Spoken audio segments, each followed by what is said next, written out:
ఇచ్చిన హామీలు నెరవేర్చలేక రాజకీయ కుట్రలకు తెరలేపుతున్నాడని సీఎం రేవంత్ పై మండిపడ్డారు మాజీ మంత్రి వేముల ప్రశాంత్ రెడ్డి. రాష్ట్ర సాధకుడు కేసీఆర్ పై రాజకీయ వేధింపులు చేస్తే మరి ఊరుకోమని రేవంత్ ప్రభుత్వాన్ని హెచ్చరించారు. అయితే రేవంత్ పిట్ట బెదిరింపులకు భయపడే ప్రసక్తే లేదని కూడా అన్నారు.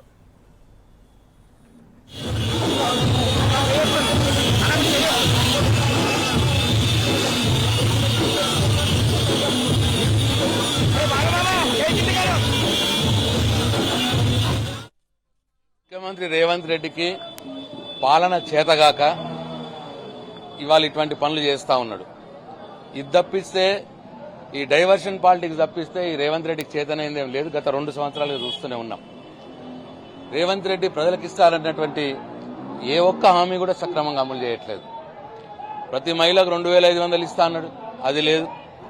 2000 నుంచి 4000 పెన్షన్ చేస్తా అన్నాడు, అది లేదు.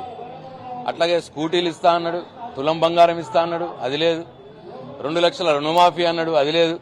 1500 రైతు బంధు అన్నాడు, అది లేదు. 500 ఇటు నిరుద్యోగులకు మొదటి సంవత్సరంలో 2 లక్షల ఉద్యోగాలు అన్నాడు, 12,000 ఉద్యోగాలు కూడా చక్కగా ఇయ్యలేదు. అట్లే 4,000 నిరుద్యోగ భృతి అన్నాడు, అది లేదు. విద్యార్థులకు విద్యా భరోసా కార్డు ఇస్తే 5 లక్షలదే అన్నాడు, అది లేదు. ఇట్లా అనేక హామీలు ఇచ్చి గద్దెనెక్కి ప్రజల్ని నమ్మించి మోసం చేయలేని పరిస్థితుల్లో ఉన్నాడు. కాబట్టి ప్రజల దృష్టిని మలచటానికి, డైవర్షన్ చేయటానికి ఎప్పుడు చేస్తామో అని గట్టిగా అడిగిన హరీష్ రావు గారిని, కేటీఆర్ గారిని, మాయటువంటి నాయకుల్ని అందరినీ కూడా ఏదో కేసు పెట్టి వేధించాలి. కేటీఆర్ గారి మీద లేనిది ఉత్తదే ఈ కార్ రేసింగ్ అని అన్నాడు. 4 సార్లు పిలిచారు. ఏమైంది? ఇప్పటికీ ఏం తేలలే. 2 సంవత్సరాలు నడిపించిండు దాన్ని, అది అయిపోయింది.